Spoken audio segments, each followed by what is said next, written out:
Hello guys, Bruno Bartolota speaking. I'm a French photographer calling from the beautiful city on the French Riviera called Nice. Actually on my screen here is a view of my hometown city Nice. But I am very fortunate to be living in this beautiful country of Panama, exactly in Panama City, Central America. And if you don't know this incredible city, I will strongly suggest you come and visit it because this is a terrific place. And you may, like me, want to stay living there for a little while before moving on to someplace else, no? Today this is my first tutorial ever, so please be tolerant with me.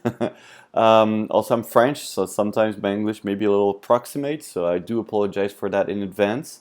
What we're going to do in this tutorial is I'm going to show you a technique for what we call time blending. Time blending is basically a technique that allows you to take two pictures at different moments during the day and then bring them together within Photoshop. In this example that you have here, this is a sunset shot of the city of Nice. So basically you have a sky, that's a sunset sky, but normally at sunset you don't have any lights within the city. Those come later as the blue hour shows up or the night comes in. So basically what I did here is I took the sunset shots and I plugged in the lights of the city that you should normally see at night, which gives probably a more interesting look, no?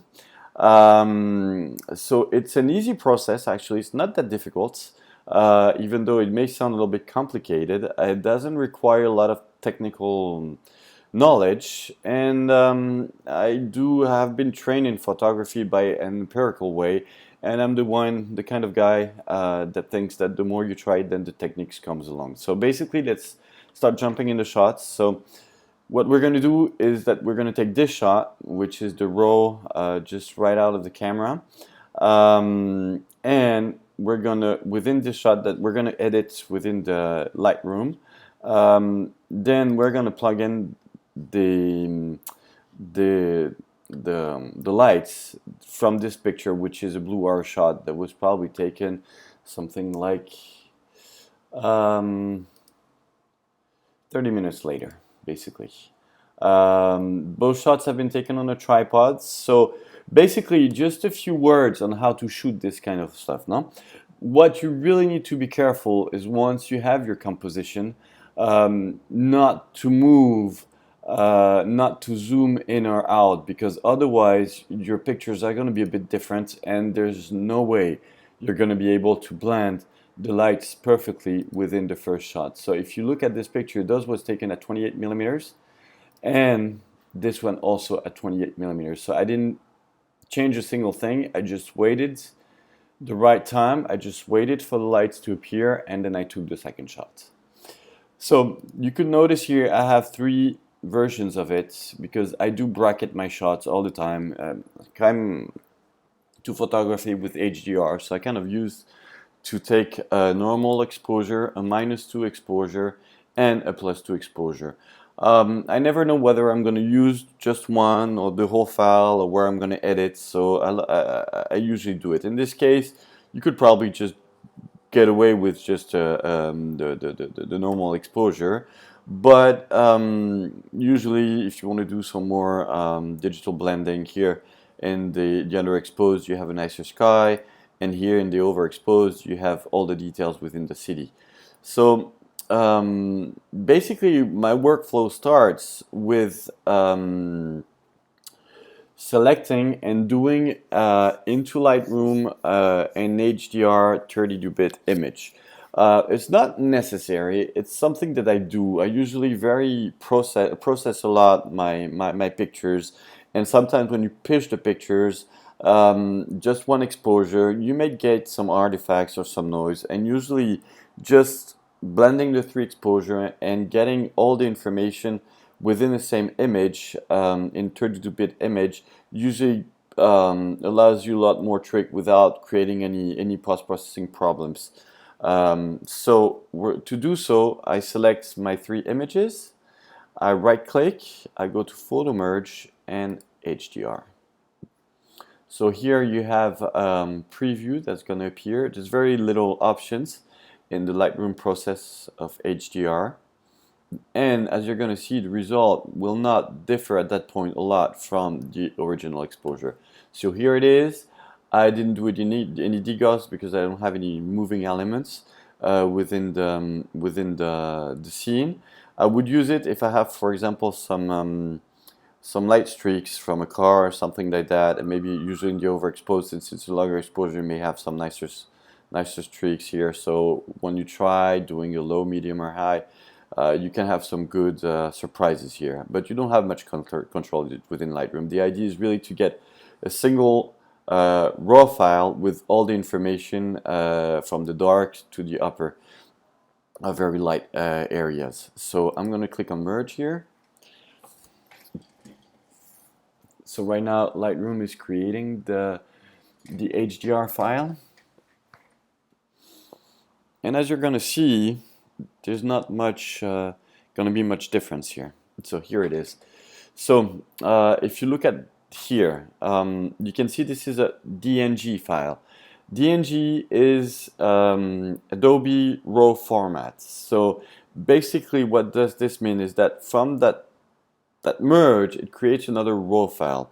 So for those guys of you who don't know what a RAW file is an image that needs to be revealed. As you see here, the RAW file is very flat, and as you will see, the one created is going to be all that flat. You know, maybe there's a little more nicer sky, but I mean, there's no much difference within it.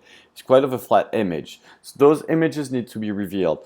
The difference between RAW and JPEG is that the JPEG is a revealed format. So what we're gonna do here in a JPEG, your camera has already done it. You can always import a JPEG within Lightroom, which is a RAW editor, but you will have very little options and very little possibility to bring the image to what you really want. So if you're getting serious about photography, I would suggest you switch to RAW and you progressively start working with RAW editors in Lightroom. So just to give you an idea of the power of RAW editing. So here in Lightroom is the basic panel. This is where 80% of the magic happens. So here you can control your highlights, which are the brighter elements, your shadows, which are the dark elements, and then whites and blacks, and then your whites and blacks, which are the more white and more black of the picture. I don't know how to say it in English. Here you can work a little bit your contrast. So let's do it in action. So I'm going to lower my highlights, and this is gonna do is that my sky is going to become much more interesting. So usually lower it 100%. See how the sky moved from here, which were very flat, to something that's now is getting better. We're still going to work it, but at the moment we're going to do that. Then the shadow, all of this part is in shadow. You don't have that much detail, but if I open it, here, you get all the details within it. So I'm going to do my white points. So the way I do my white points is that I press the Option or Alt key on a PC, and when I start pressing my mouse on the dot, I get a black screen. So I'm going to move it to the right. Okay, until you see those little red dots, that means that those pixels are totally blown out. So I don't want to blow it out. The image was quite at this point. So I'm going to do it like that. And then I'm going to do the same thing, pressing the Alt or Control key and lowering down by blacks. Here, the black areas are plain black with no more details. I don't mind having more plain blacks because it brings a little contrast to the image, no? So basically this is it. I'm going to see what contrast does, bring a little contrast. I'm going to do a little gradient filter here. So a gradient filter allows you to, so this is plain effect until here, and then it starts going down little by little. So I'm going to reset this, and I'm going to lower my highlights to get a more dramatic sky, and probably lower a little bit the exposure of it to get even more dramatic. Okay, so that's done. I'm going to try to increase a little bit my exposure. and go back in my gradient filter here, select it, and bring this exposure a little bit because I wanted a little more lights within the city, no? Okay, now let's see. I'm gonna try to color correct it a little bit. So here's the temperature. So if you go to the left, you get a colder sort of rendering, okay, more blue. And if you go to right, you get warmer tones on your overall exposure, no? So let's see how shot. I'm gonna bring it a little warmer. Yes, get the blue out of the city. And I'm probably gonna go back to my gradient filter. So this is the gradient filter. And I'm probably gonna add a little more warmth in my sky and a little magenta because I like magenta. It's a little pinky sky. I think it always looks nice, but I mean this is personal choice, no? I'm gonna add a little vibrance to the entire color, so to make the to the entire picture, just to make the image a bit more vibrant. Let's see what clarity does. Clarity is nice, but on the city. So what I'm going to do here, so those are the general adjustments. And if you want to get specifics, you have several tools. So we've been working here with the gradient filter. Here is a brush. So what this does is that it gives me a brush. I can, with the mouse, I can make it bigger, smaller. I can have the several things. Usually I set my flow to 70, density to 70 so that you don't see the strokes. And what I'm going to do here, I'm going to paint a little bit of clarity within the city. Clarity is a sort of micro contrast. It works well for buildings. It can give a little grungy effects, but usually if you want to get some texture into it, it's a nice adjustment. But usually, for me at least, it gets the sky a bit too textured, too contrasty, and water also. Those are elements I like to have very silky and diffuse and soft, no? So I'm going to use it. I'm going to place it here. Okay. Add on boats and here. So let's see. If I move this up and down, so that will be without clarity. Look what it does, no? It brings a little micro contrast, no? It brings out all of this, no? So basically I don't think I'm going to do much more into this original file. So we came from that basically to that, okay, which is a powerful improvement. So I really encourage you guys to use Lightroom and shoot in RAW because you have a lot of creative power here. I'm going to remove chromatic aberration. I'm not going to change the profile correction, nor I'm going to change my horizon at this point. Here's another feature I'm going to show you guys. I don't think I'm going to use it here because those are creative style. This is camera calibration. Changes the way your computer interprets the color within the scene. It's a very powerful colorful adjustment. I usually use it for the sky to get much more vivid sky. I'm going to show you what it does here. So there's different settings you have.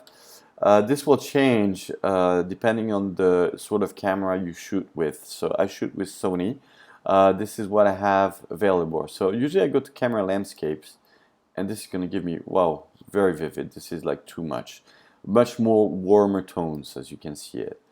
I can go to camera standard, which is just a little enhancements with Adobe standards, which would be the the original one you get into when you open Photoshop. Camera standards. Well, this is a process you need to try, no? I'm not going to do it at this point because this is not the color correction is not the point. The other thing, the other little tip I'm going to show you here, if you want to saturate the overall colors in your image, what you can do is go here into the blue primary. What those levers do here is that every color is a combination of red, green, and blue. That's RGB. So you have red, green, and blue. What this does is that it saturates the blue within the color. Usually the blue slider really saturates the overall colors. So here, for example, look what's going to happen here. Look at it, it got all bright. Like you have much more vivid colors. So this is a powerful adjustment. If you like some saturated colors in your pictures, you may want to try and play with it. So this being said, I'm not going to do anything here. Now let's take care of, so we have one file that's the HDR version of the merged 3 shots raw files I had shot on site, and here's the second image. So in this image, basically what we're going to do is that we're going to plug the lights within that first image. So I'm going to look at the lights. I'm going to try to get them brighter and more colorful. So basically this is the only thing I'm going to try to do here. I'm not going to look at the picture as a whole, as a piece of art, because I'm not going to process it. So I need to reset here. So this is the way it came out, no? So let's see what we can do here. Okay, I can lower the highlights. I'm going to try to boost the clarity and the shadows, get more detail. Let's see what clarity. Okay, let's see. Maybe get down. That's not as down. Okay, let's see the white points. I have some burns. That's here. Plex. Okay. Exposure. No, I don't want to touch exposure. Let's see. Vibrance. Yeah, I get more colors. If I saturate it, no, it's too ridiculous. Warm the tones a little bit. Yes. Okay, let's go see here in camera calibration. No. Camera standards. Adobe standard. I think I like it that way, no? Or vivid? No. It's too yellow. Let's keep it on camera standards.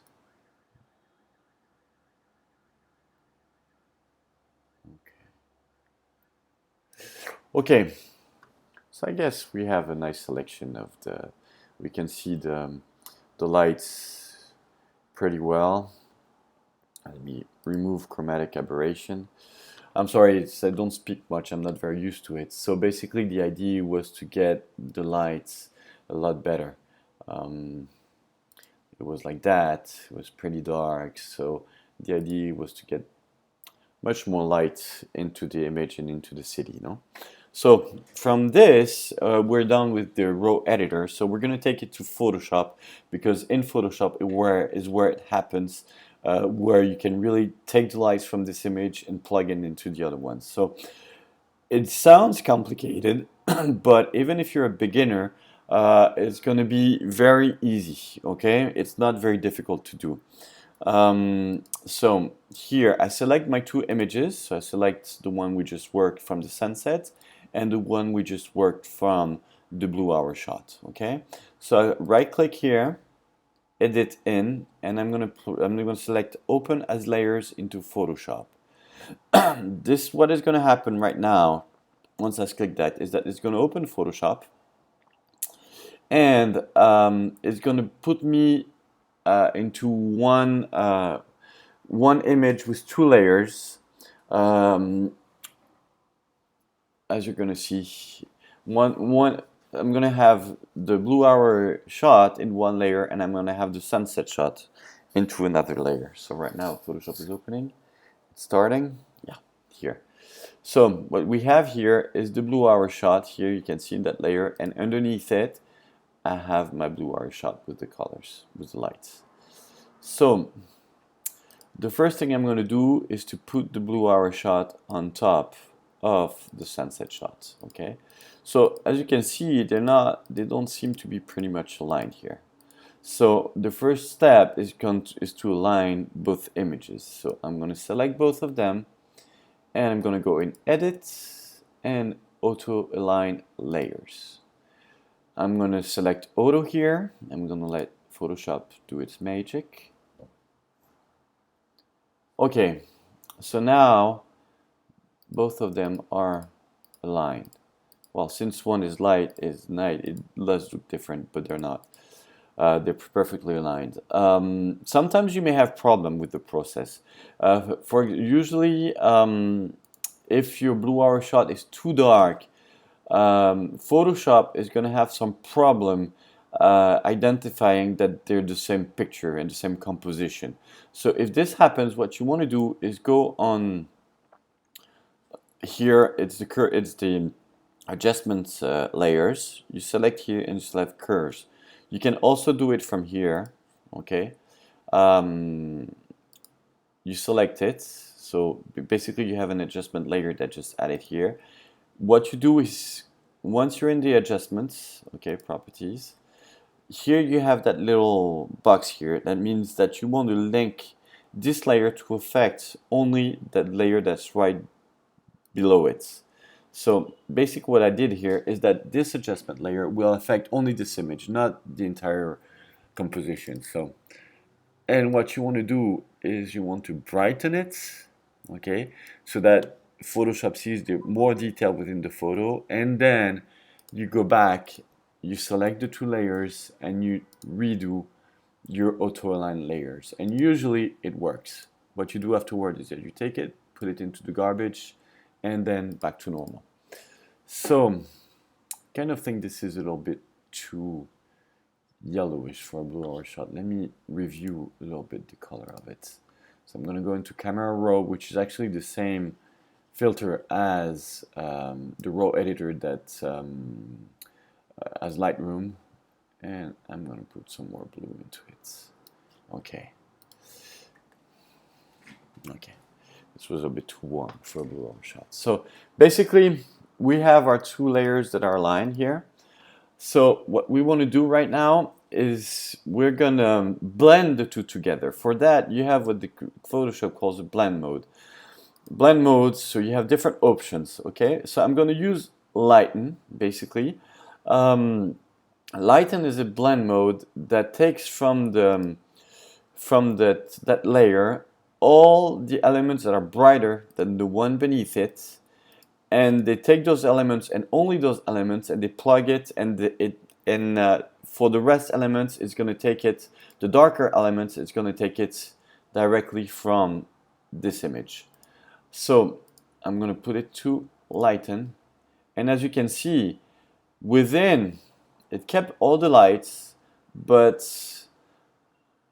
all the brighter parts that came from the other photos now are plugged into it. So we do have some issues. We have some issues with the sea. We have some issues with the skies because there are some brighter elements in the skies and brighter elements in the sea. So we'll get to it right now. So basically, this is the way you use the lighten element. You use the lighten blend mode to plug in the lights into an earlier shots. This is the way you do it. So right now what we're going to have to do is what I want the sky from this one.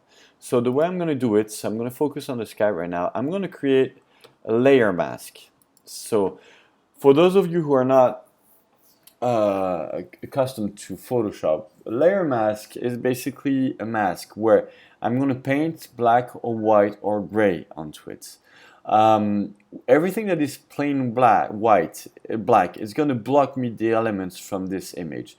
So since I don't want all the blue and I want the pure sky, I'm going to simply block the entire sky from this image with it, to have the one beneath, to show the one beneath it. So I'm going to select, very important that you paint on this one. I'm going to select a paintbrush. Okay, I'm going to make sure black is my foreground color. And here's my brush. I'm going to make it bigger. To make it bigger, you have a shortcut, Control Alt or Control Option on PC. No, Control Option or Control Alt on the PC. And you click on your mouse. To the right, it's going to go bigger. To the left, it's going to go smaller. And up, it's going to be soft brush. And down is going to be a hard brush. So I want a fairly soft brush, and I want a bigger one because I have big. So right now I'm going to set my opacity to 100. Other one is going to paint gray. Gray means that it's going to take a little bit of the blue hour shot and a little bit of the one beneath it. But what I want to do is to block entirely the blue hour sky. So full black, opacity 100. Flow basically is if you're using a tablet. Right now I'm doing it with my mouse, and I'm just gonna paint it. And that makes the sky appear. Okay, obviously I need to work it a little more below it, so I'm gonna zoom, Z to zoom. Okay, I'm gonna go back to my brush, or B. I'm gonna lower my brush, and then I'm gonna paint right here. Okay.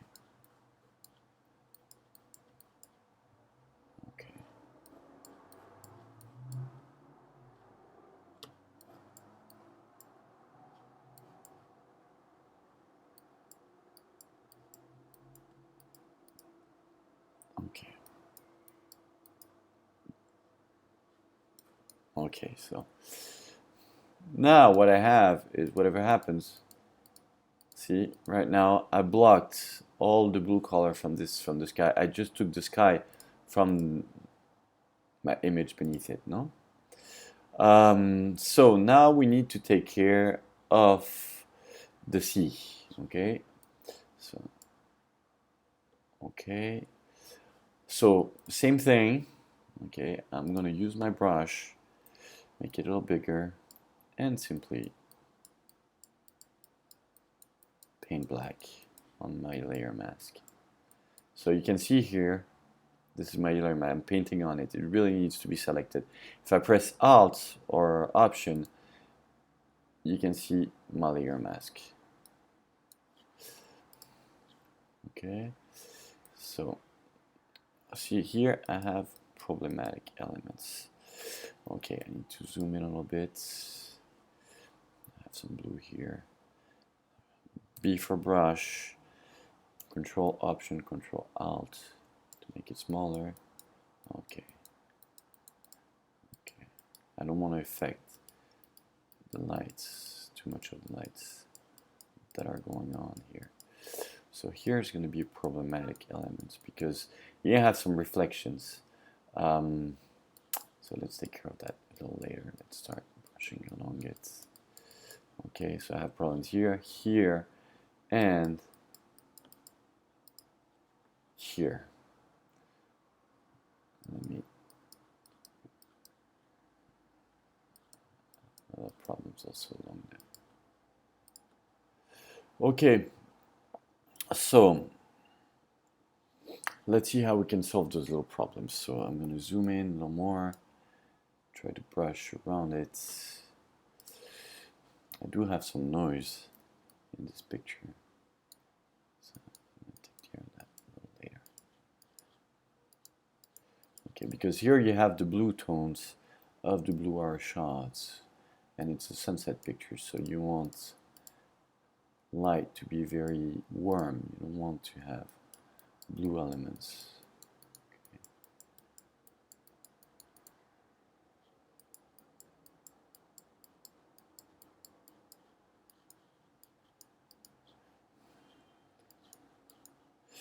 I'm gonna have a problem with here. Okay, let's do that. I'm gonna see if I can work it in a different way. Okay, so basically I have three elements here with a problem, okay? I'm gonna try to change the color of this part. So first of all, I think, okay, no, so this is right. Okay, so basically I'm gonna try to do, I'm gonna click on this one, I'm gonna do a selection, I'm gonna select this area, okay, this is a rectangular selection tool, and I'm gonna go into a filter that's camera raw, again it's like Lightroom, and in camera raw I'm gonna try to tone it up, make it warmer color to see if I can get that blue out of it, and if it blends a little better within the image. Before I did that, very blue.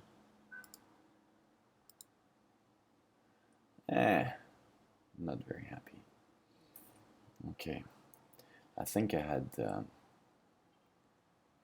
I could do a luminosity mask and things like that, but for the moment, it's not. Selections are not the issue. So I think what I'm going to do simply is just to brush it out, because it's the reflection of this on the water. I don't think that's that much relevance. Okay, so let's brush this one out. For this one,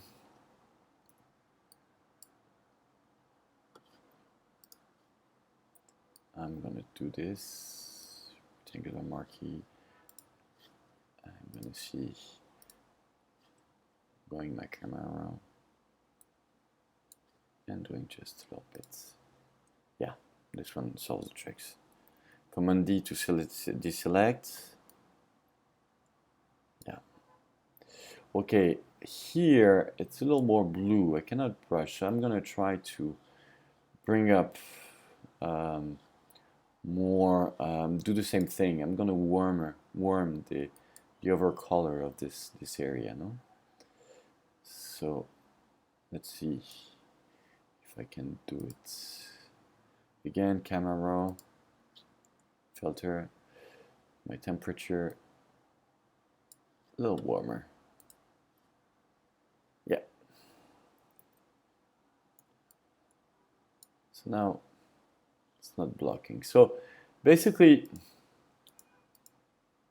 what we have here, we have some problems here. I'm just going to brush out also the lights here. I don't like the way this is happening here, no? Or maybe just tone it down.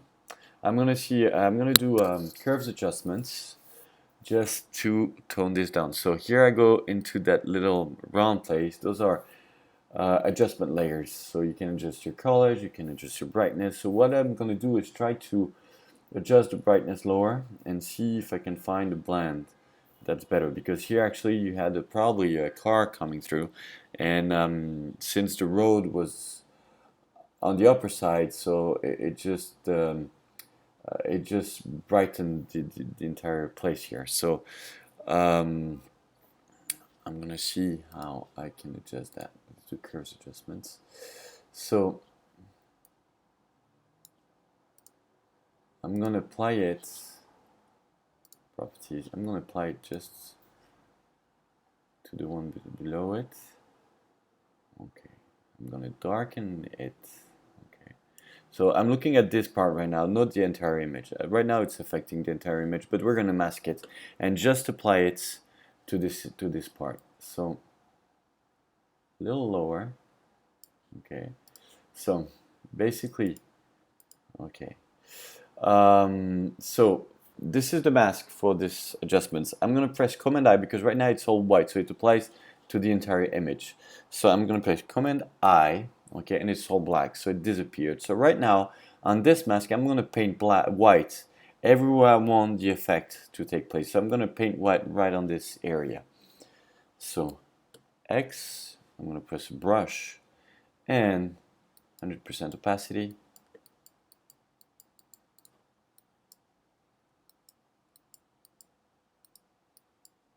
It's lowering down this image. Perfect.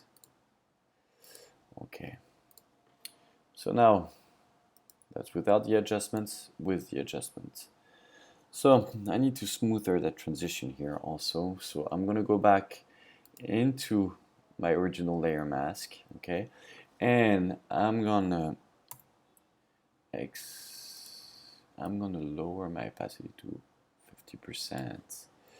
And I'm gonna paint black into it. So I'm gonna switch here to put black as my foreground color.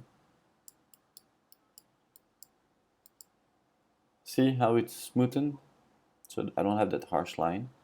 So right now all this part is quite harmonious. If I want to change it, I can always go to it and see how it does now if I want a little brighter, which is nice also to get a little contrast in the leaves.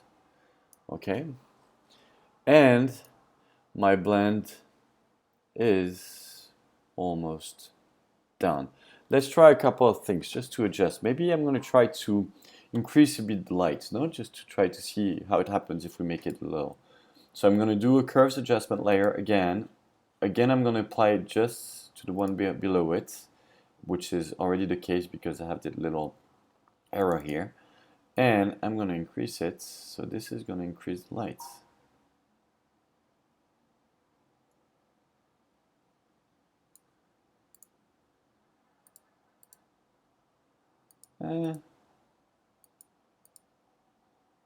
Yeah, it's kind of nice. Maybe a little too much, no? So I can decrease the opacity of it. What I'm going to try maybe is to see if I change a little the colors, no? If I put adding some yellow. So basically in the curves layer you can adjust the level of blue within every color, the level of green within every color, and the level of red. The complementary color of blue is yellow. So if I go down here, I take some blue out of my lights, okay? That means I'm bringing the lights more yellow. If I increase it, the lights become much more blue, okay?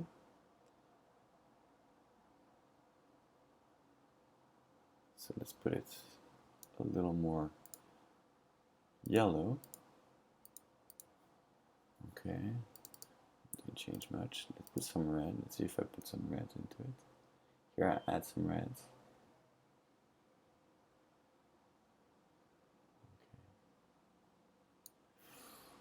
Okay. Usually I also like to take some greens out of it. So this time I'm gonna put another curves level, and I'm not gonna tie it. I'm gonna apply it to the entire image. I'm gonna take the green slider and I'm gonna take some green out of the image. It brings it a little more pink, you know? Okay.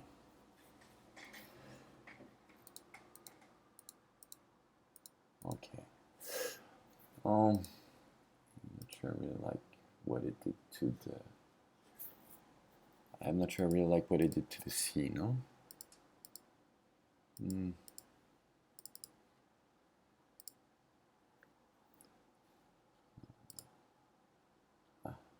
Affected the interior G, so I'm just taking the point down.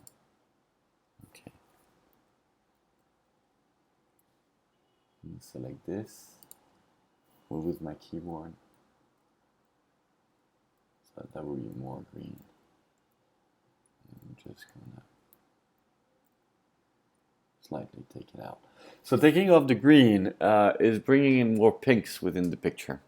That's the way Photoshop works and Adobe works. Let me see if I mask it. So here's my layer mask. I'm going to put some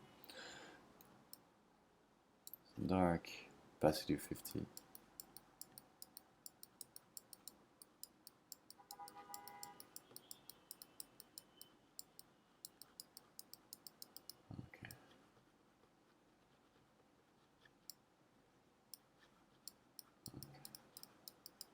Okay. Okay. Right now I'm gonna do some final touches. So basically what I like to do is to work macro contrasts within a plugin that's a free plugin that's called Nick Collection. So to do that I need to merge I'm going to do a new layer that's a merge layer of the entire scene, no, here.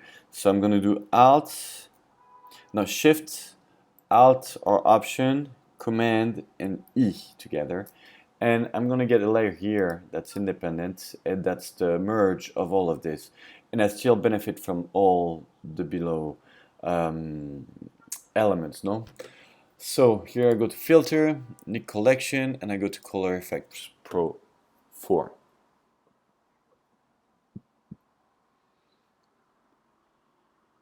So it's a bit slow to start.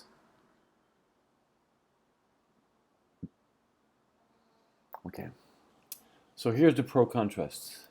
So it's already done. It's a bit too much. So let's take it from start. Okay. So if I add some dynamic contrast, just a little bit, and let's see if I correct the contrast. I'm sorry, this is in French. I don't. I forgot to put it into English. So basically, this is dynamic contrast. This is correct contrast, and correct color cast. So that's if you have a color cast. Here, let's see what happens. See, since it's very warm tones, it changes it to the colder tones, bluer tones. So I don't want it because I want it to. So it corrects the contrast. So I brighten some of the parts. I'm going to protect my highlights and protect my shadows. And yeah, doing some dynamic contrast here.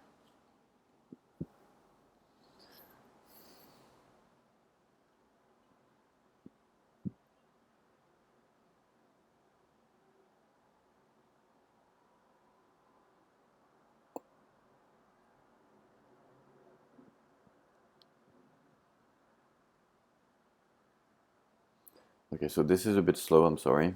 I'm being thinking while I'm forgetting sometimes that I'm recording at this moment.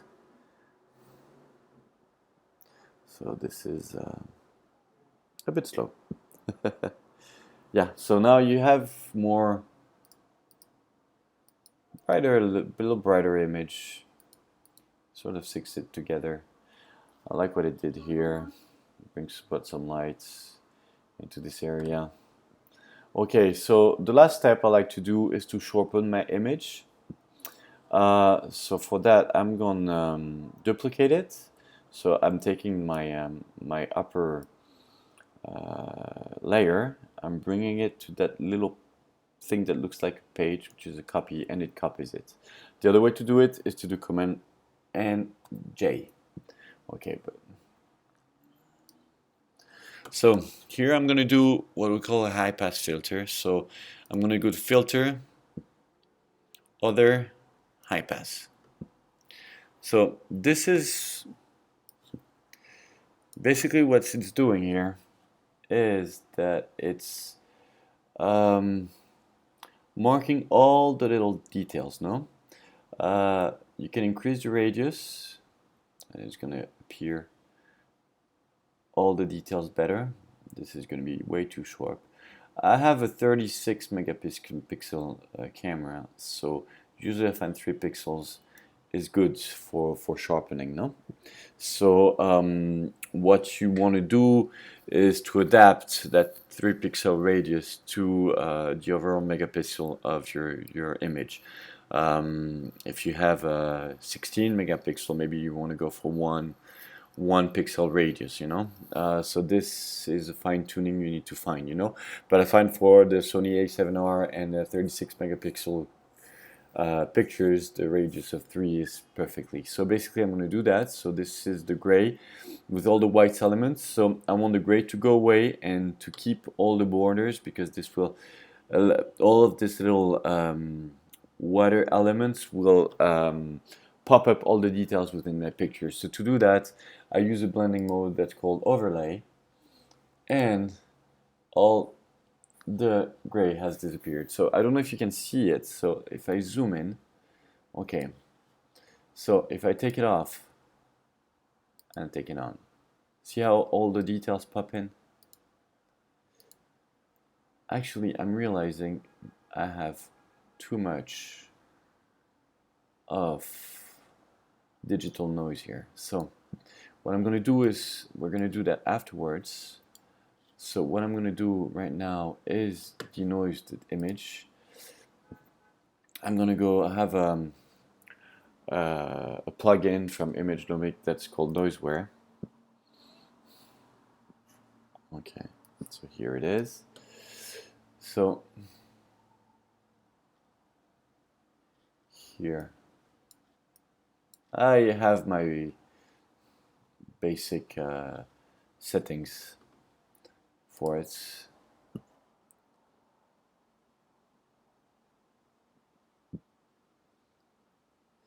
Okay. See, all the noise disappeared. I don't know if you could have seen if you could seen it in the original picture. So now I'm gonna duplicate that, J, and I'm gonna do my high pass filter. So high pass, 3 pixel radius, okay, and overlay here, much better, much better. So if you can see the details here, how it was before, that's after. It's incredible. It just makes your image pop a lot more. So basically what you don't want is to have that to sharpen the sky and the sea, because it doesn't make sense. So basically I'm going to do layer mask again, brush, and I'm going to black it out just to avoid it into the sky, take it out of the sky, and taking, I don't care about doing rough here, it's just sharpness, no? So taking it a little out, up in those areas. Okay. Okay, I think I overlapped here, so I'm going to paint white on this just to get the sharpness on this part. And voila. So basically what I'm going to do right now is going to say, see how, I don't know if you can see it, how it just, the city just popped out just by doing that that high pass filter. Okay, file, I'm going to save as, okay, I'm going to put it in my work YouTube. I'm going to create it. I'm going to save it as a Photoshop file because I like to get back to it, not have it translated into a TIFF file. And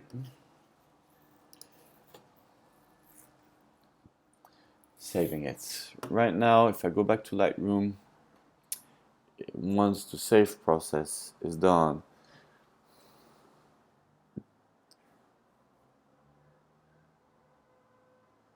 which is a little long, it should be getting back into Lightroom here in my collection.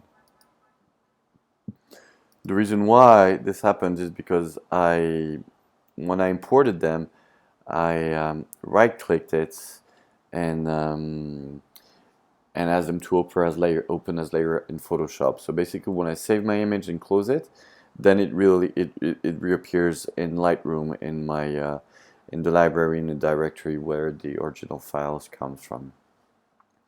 But it takes a little time here. And since I'm very new to this webcasting, I'm not sure how to put it on pause, so I'm sorry for the delay. I'm not gonna sing a song for you to wait because I'm a terrible singer. And I'm a terrible dancer also, unfortunately, although I really like salsa and I live in Latin America and I should really get to it, no? Okay, looks like 93%. So let's see if, see, now it's loading into Lightroom. So here's the final image. There's a lot of things that can be said, no? But the idea is to was to show you the blending process. I'm gonna crop it a little bit just to get those out of the way. I can also double process the image here, do some fine tuning, some light color adjustments, and it's already pretty sharp, and adjust the vibrance a little bit, and This is called double processing. Once you did it, you first processed it into Lightroom, then Photoshop, then back to Lightroom and do some final adjustments. So basically this is our final image. We came from this to this, which is quite amazing and shows you the power of Photoshop. I hope you guys have learned a lot from it. I'm available. Well, thank you very much for watching this video. This was my first video. I hope as time goes, I'm going to do much more and become much more interesting. Thank you very much, guys. Have a very nice day, and I hope you really enjoyed it.